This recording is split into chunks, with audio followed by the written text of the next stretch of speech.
একটা বন্দুক যখন কোমরে বাঁধা থাকে পুলিশের, সেখান থেকে একজন এই ধরনের আসামি বন্দুক বের করে নিয়ে গুলি করে দেবে, এটা আরও হাস্যকর ঘটনা। তো অ্যাকচুয়ালি সিনেমা প্রচুর দেখেন মনে হয় শুভেন্দু অধিকারী, লুকিয়ে লুকিয়ে দেখেন, সবার সামনে হয়তো দেখেন না, লুকিয়ে লুকিয়ে দেখেন। এবং যার ফলে এবং তার সব থেকে প্রিয় মাস্টার হচ্ছে মমতা ব্যানার্জি। এটা একেবারে পরিষ্কার হয়ে গেছে যে মমতা ব্যানার্জির শিষ্য বলেই এই ধরনের কাজ করা সম্ভব। নমস্কার দর্শক, সংবাদ আবির্ভাবের গুরুত্বপূর্ণ সংবাদে আপনাদের সকলকে স্বাগত। আমরা প্রত্যেক দিনের মতন আজকেও একটি বিশেষ এবং গুরুত্বপূর্ণ সংবাদ আপনাদের সামনে তুলে ধরব। দর্শক, বারুইপুরে আমরা দেখলাম যে একজন অভিযুক্তকে এনকাউন্টার করে মেরে দেওয়া হলো এবং এই ঘটনা ঘটার পর থেকে রীতিমতো কিন্তু রাজ্য উত্তাল। শুভেন্দু অধিকারী বেশ কিছুটা ব্যাকফুটে। দেখুন, এই মুহূর্তে শুভেন্দু অধিকারী সেরকম কোনো কথা আর বেশি বলছেন না। অ্যাটলিস্ট মিডিয়াতে ওনাকে আর সেইভাবে অনেকটাই যেন দেখা যাচ্ছে না। আর এই যে ঘটনাটা ঘটানো হয়েছে, এই ঘটনাটা সিনেমার গল্পের মতন একটা কাঁচা গল্প। সেই কাঁচা গল্পটাকে স্টাবলিশ করা মারাত্মক শক্ত কাজ। এবং এই যে এনকাউন্টার যে ঘটনাটা বলা হচ্ছে, এবং বিজেপির যে সমস্ত কর্মীরা আছেন তারা খুব উৎসাহিত, শুধু উৎসাহিত বলা ভুল হবে, অতি উৎসাহিত। সেই সমস্ত কর্মীদের উদ্দেশ্যে আমাদের বলার বিষয় যে দেখুন, পার্টি করলেই পার্টি যা বলবে সেটাকেই সমর্থন করতে হবে, তার মানে কিন্তু পার্টি করা নয়। তার মানে হচ্ছে ধান্দাবাজি করা, যে পার্টির কথা অনুযায়ী চিৎকার চেঁচামেচি করব, পার্টির থেকে লুট করব। কারণ পার্টি যদি ভুল করে, পার্টির উচ্চতন কর্তৃপক্ষ যদি ভুল করে, ভুল সিদ্ধান্ত নেয়, সেটা যদি পার্টির একেবারে নিচের কর্মী পর্যন্ত তারা যদি সেই ভুলটা সংশোধন না করার জন্য বলেন, তাহলে কিন্তু আখেরে পার্টিরই ক্ষতি। আজকে হয়তো আপনি জিতে যাবেন চেঁচামেচি করে, আপনার লোকবল প্রচুর আছে, আপনি প্রশাসনকে ব্যবহার করে আপনি বিরুদ্ধে পার্টির লোকজনকে বা বিরুদ্ধে যে মন্তব্য করবে তাকে আপনি মেরে ধরে আপনি জিতে যাবেন। কিন্তু দিনের শেষে কিন্তু হার আপনার হবেই। বাড়িতে কিন্তু আপনার বাড়ির বাচ্চাটা কিন্তু আপনাকে প্রশ্ন করবে, যদিও এখন প্রশ্ন করা তো ভুলেই গেছে। কারণ তারা সবাই জেনে গেছে, বাড়ির বাচ্চারাও জেনে গেছে বাবা মাদের যে ধান্দাবাজি, এই ধান্দাবাজিগুলো বাবা মাদের, এগুলো বাচ্চারাও বুঝে গেছে। তাই বাচ্চারাও এখন প্রশ্ন করা ভুলে যাচ্ছে। এই হচ্ছে বর্তমানে পশ্চিমবঙ্গের পরিস্থিতি। তারপরেও আমরা আশা রাখি, কারণ মানুষ বাঁচে আশাতে। আর সেই আশাকে সম্বল করে আমরা আপনাদের সামনে কয়েকটা তথ্য তুলে ধরতে চাই। যে সমস্ত বিজেপি কর্মীরা লাফালাফি করছেন, নাচানাচি করছেন, শুভেন্দু অধিকারী দাদা যেটা করেছেন ঠিক করেছেন এইসব বলছেন, একবার ভাবুন যে এই ঘটনাটা যদি আপনার ক্ষেত্রে হয়।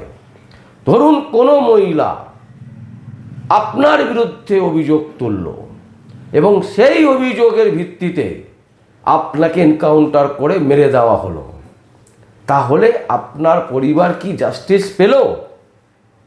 পেল না। কিন্তু এবারে আসবো আমরা বারুইপুরের ঘটনা। বারুইপুরে যে ঘটনাটা ঘটেছে, প্রথম যে প্রশ্নটা উঠছে যে বারুইপুরে কাণ্ডের আসল অপরাধীকে আড়াল করতে কি গভীর রাতে পুলিশ এনকাউন্টারের মৃত্যু যে সিনেমাটা তৈরি করেছেন, সেই সিনেমাটা কি আদৌ আদালতে টিকবে? আমরা বলছি দর্শক, কোনো অবস্থাতেই টিকবে না। এই নিয়ে যদি মামলা হয় এবং যদি সেই মামলার সঠিক বিচার প্রক্রিয়া হয়, তাহলে এই যে পুলিশ দুজন এই রকম নিকৃষ্ট মানের কাজ করেছেন, তারা তো পানিশমেন্ট হবেই। এবং তার সাথে তারা যদি সত্যি সত্যি বলে দেন যে শুভেন্দু অধিকারীর নির্দেশে তারা এই কাজটা করেছেন, তাহলে শুভেন্দু অধিকারীর ক্ষেত্রেও কিন্তু বিপদ অনেকটা বেড়ে যাবে। এইবারে দর্শক আসল পয়েন্টে আসছি। প্রথম যে প্রশ্নটা উঠবে আদালতে, যে আপনারা গভীর রাতে কেন গেলেন যেখানে কাদা মাটির জায়গা, যেখানে টোটালি হচ্ছে জঙ্গল টাইপের, পুরো কাদা ভর্তি। সেখানে যারা গেছেন তারা জানেন, এরকম বেশ কিছু আইনজীবীরা সেখানে গেছিলেন, তাদের কাছ থেকে আমরা যে খবর পেয়েছি, যে খবর আমরা জেনেছি, তাতে করে সেখানে রাত্রিবেলায় গভীর রাতে সেখানে যাওয়ার কোনো যুক্তি কথা নেই। কিন্তু তারপরেও পুলিশ গেছেন। তারপরে আমরা কি দেখলাম, যে পুলিশ তাকে যে নিয়ে গেল সঠিকভাবে কি নিয়ে গেছিল? যখন থানা থেকে নিয়ে যাওয়া হচ্ছে রিমডেলিং করার জন্য, মানে পুনর্নির্মাণ করার জন্য, তখন কি থানা থেকে যাবার আগে তার নামে জিডি করা হয়েছিল? তারপর হচ্ছে এই যে আপনি থানা থেকে নিয়ে চলে গেলেন বারুইপুরে, কোনো রকম ক্যামেরায় সেই সমস্ত ফুটেজ কি তোলা আছে? আমাদের মনে হয় নেই। কারণ এই ধরনের অভিযান করতে গেলে যিনি অভিযুক্ত তাকে নিয়ে যদি কোথাও তদন্তের প্রয়োজনে নিয়ে যেতে হয় এবং রিমডেলিং যদি তৈরি করতে হয়, রিকনস্ট্রাকশন যদি তৈরি করতে হয়, তাহলে ম্যান্ডেটরি, এটা সুপ্রিম কোর্ট বলছে যে ভিডিও তৈরি করতে হবে, ভিডিওগ্রাফি করে রাখতে হবে, যে সেখানে কখন গেছে, কি বলেছে, কি হয়েছে, রিমডেল কনস্ট্রাকশন সেখানে তৈরি হলো, সমস্তটাই ভিডিও ফুটেজ থাকার কথা। কিন্তু আমরা অলপ করে বলতে পারি ভিডিও ফুটেজ নেই। যদি থাকতো তাহলে মিডিয়াকে তুরন্ত দিয়ে দিত। এখানেই কাঁচা গেম হয়ে গেল, এখানেই শুভেন্দু অধিকারী ফেঁসে গেল। কারণ শুভেন্দু অধিকারী ভেবেছিল এনকাউন্টার করে দিলে বাংলার সমস্ত মানুষ নাচতে থাকবে। ভুল করেছেন শুভেন্দু অধিকারী। শুভেন্দু অধিকারী বুঝতে পারেননি যে বাংলার মানুষ কিন্তু আবেগে নাচে ঠিক কথা, কিন্তু নাচার আগে আবার চিন্তাও করে যে কেন নাচবো, সঠিক কি সিদ্ধান্তটা হয়েছে। তাই একটা বৃহৎ সংখ্যক মানুষ, যদি শুধুমাত্র বিজেপির দলীয় কর্মী ছাড়া, বিজেপি সমর্থিত কিছু দালাল ছাড়া, বাকি সবাই কিন্তু এই এনকাউন্টারের তীব্র থেকে তীব্র প্রতিবাদ করেছেন। এরপর হচ্ছে, যেহেতু ভিডিওগ্রাফি আপনি করেননি, ফলে আপনি যা খুশি বলবেন আর সেটাই মেনে নেবে কোর্ট, এটা কখনো হতে পারে না। এবং যে প্রভাস মণ্ডলকে আপনারা বলেছিলেন, আস্থা জুগিয়েছিলেন যে তার ন্যায় বিচার তিনি পাবেন, সেই প্রভাস মণ্ডল প্রথম থেকেই তিনি কিন্তু সমস্ত তথ্য প্রমাণ দিয়ে দিয়েছিলেন।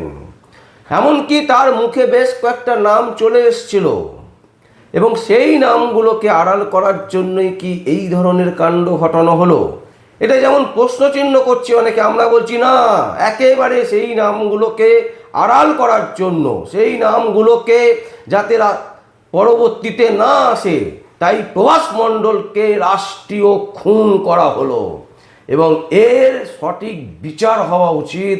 এবং আমরা মনে করি সুপ্রিম কোর্ট যেভাবে আরজিকর কাণ্ড নিয়ে সুমোটো একেবারে নিজেরা মামলা নিয়ে নিয়েছিলেন, ঠিক সেইভাবে কলকাতা হাইকোর্টে এই মৃত্যুর ঘটনাকে কেন্দ্র করে, এই খুনের ঘটনাকে কেন্দ্র করে মামলা হওয়া উচিত।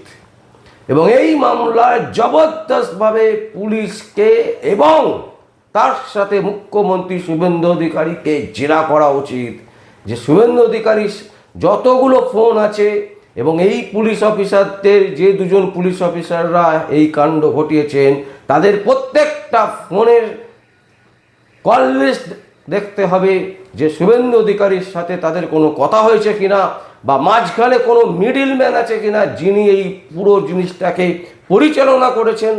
এই সমস্ত তথ্য উচিত অবিলম্বে কলকাতা হাইকোর্টের নির্দেশ দেওয়া। কারণ মুখ্যমন্ত্রী হিসাবে আমি গদিতে বসে গেলাম, আমার আত্মসহায়ক মরে গেল, তার আগে আমার 3 জন মরে গেল, কোনো বিচার নেই, এবং আমি গদিতে বসে আমার রাজ্যের বিজেপি নেতা নেত্রীদেরকে বাঁচাবো, এই জিনিস হতে দেওয়া যায় না। এবং এটা মারাত্মক বিপদের জায়গায় চলে যাচ্ছে পশ্চিমবঙ্গ। যারা নাচানাচি করছেন যে সমস্ত বিজেপি কর্মীরা, তাদের বিরুদ্ধেও কিন্তু এই ধরনের ঘটনা ঘটতে পারে। একবার বাড়িতে বসে ভাবনা চিন্তা করুন, ভাবনা চিন্তা করার সময় হয়েছে যে কালকে যদি আপনার বাড়িতে এই ধরনের ঘটনা ঘটে তাহলে কি হবে। এমন কোনো ঘটনা ঘটেছে যে ঘটনা আপনার চোখের সামনে, আপনি সাক্ষী হয়ে গেলেন, শুভেন্দু অধিকারীর পছন্দ নয়, আপনি সাক্ষ্য দিন, আপনাকে তুলে দেবে। সেটা কি খুব ভালো জিনিস? এনকাউন্টার করে দেবে। ওই একই গল্প হবে যে আপনি পালাতে চাইছিলেন, আরে পালাতে চাইছিলেন তো আপনি তো গুলি কোথায় করেছেন? তাকে আহত করার চেষ্টা করেছিলেন না নিহত করার চেষ্টা করেছিলেন? এমনকি 3 রাউন্ড গুলি চলল। সকাল যদি ভোরবেলায় মানে 2:30-3টে নাগাদ যদি এই ঘটনা ঘটে থাকে, কোনো মানুষ শুনতে পেল না, এতটাই গভীরভাবে সবাই ঘুমিয়েছিল যে একমাত্র পুলিশই বুঝলো এই জিনিস কখনো হতে পারে না। এবং আমরা দেখতে পাচ্ছি পুলিশ যেটা বলছে যে বারুইপুর গণধর্ষণ ও খুনের ঘটনায় এনকাউন্টার, পুলিশের গুলিতে মৃত্যু হলো এক অভিযুক্ত প্রভাস মণ্ডল। পুলিশ সূত্রে যেটা জানা যাচ্ছে, মঙ্গলবার গভীর রাতে ঘটনার পুনর্নির্মাণের জন্য প্রভাসকে নিয়ে যাওয়া হয়েছিল বারুইপুর সূর্যপুরে। সেই সময় পালানোর চেষ্টা করে এবং সে রিভলভার কেড়ে নিয়ে গুলি চালাবার চিন্তাভাবনা করে। মৃত্যু হয় প্রভাস মণ্ডলের, তারপরে এনকাউন্টার করে। প্রথম কথা হচ্ছে, একটা বন্দুক যখন কোমরে বাঁধা থাকে পুলিশের, সেখান থেকে একজন এই ধরনের আসামি বন্দুক বের করে নিয়ে গুলি করে দেবে, এটা আরও হাস্যকর ঘটনা। তো অ্যাকচুয়ালি সিনেমা প্রচুর দেখেন মনে হয় শুভেন্দু অধিকারী, লুকিয়ে লুকিয়ে দেখেন, সবার সামনে হয়তো দেখেন না, লুকিয়ে লুকিয়ে দেখেন। এবং যার ফলে, এবং তার সবথেকে প্রিয় মানে মাস্টার হচ্ছে মমতা ব্যানার্জি। এটা একেবারে পরিষ্কার হয়ে গেছে যে মমতা ব্যানার্জির শিষ্য বলেই এই ধরনের কাজ করা সম্ভব। এবং এই যে ঘটনাটা ঘটালেন, এই ঘটনাটা ওনার ইচ্ছে থাকুক না থাকুক ওনাকে ঘটাতে হয়েছে। তাই এর পূর্ণাঙ্গ তদন্ত দরকার, এবং এই ধরনের এনকাউন্টার রাজত্ব পশ্চিমবঙ্গে চলতে দেওয়া যাবে না। এবং এটা ভয়ঙ্কর বিপদের ইঙ্গিত দিচ্ছে। বাংলায় এতদিন ছিল দুর্নীতি রাজ, তোলাবাজিদের রাজ, কিন্তু এখন এনকাউন্টার রাজ যদি শুরু হয়ে যায়, তাহলে কালকে আমার বাড়ি আপনার বাড়ি কিন্তু কেউ সুরক্ষিত থাকবে না। ভাবনার বিষয়, চিন্তা করার বিষয়, ভাবার সময় হয়েছে, ভাবা প্র্যাকটিস করুন। কোনো দল করলেই যে সেই দলের একেবারে মাথা যা বলছে সেই মাথা ধরে নাচতে হবে, এই ধরনের প্রতিশ্রুতিবদ্ধ কোথাও লেখা নেই। আর যে কারণে আজকে তৃণমূল কংগ্রেস ডুবেছে, যে কারণে তৃণমূল কংগ্রেস আজকে পতনের দিকে, পতনের শেষ পর্যায়ে, তার কারণ কি? কারণ কর্মীরা, নেতা নেত্রীরা সবাই নাচানাচি করেছে যে আমার দিদি ভুল করছে, আমি ভুলটা গিয়ে বলি যে এই ভুলটা করবেন না দিদি, এই ধরনের কাজ হচ্ছে, এগুলো আটকান। এই সাহস করে কেউ বলার দম রাখেনি। আর যার ফলে আজকে তৃণমূলের এই দশা, এবং এর থেকেও ভয়ঙ্কর দশায় পৌঁছবে হচ্ছে বিজেপি। পশ্চিমবঙ্গে একেবারে লিখে রাখতে পারেন, একদম আজকের ডেট দিয়ে লিখে রাখুন। আমরা বলছি, সংবাদ বিভাগ পূর্ণ দায়িত্ব নিয়ে বলছি, বিজেপির অবস্থা এর থেকেও খারাপ হবে। দর্শক, আমরা এই সংবাদ আপনাদের সামনে তুলে ধরলাম। যদি আপনাদের কোনো বক্তব্য থাকে, কোনো কমেন্টস থাকে, অবশ্যই আপনারা কমেন্ট বক্সে কমেন্ট করবেন। আর দেখতে থাকুন পরবর্তী সংবাদ আবির্ভাবে। আমার নাম বিশ্বজিৎ পাল, সংবাদ আবির্ভাবের জন্য।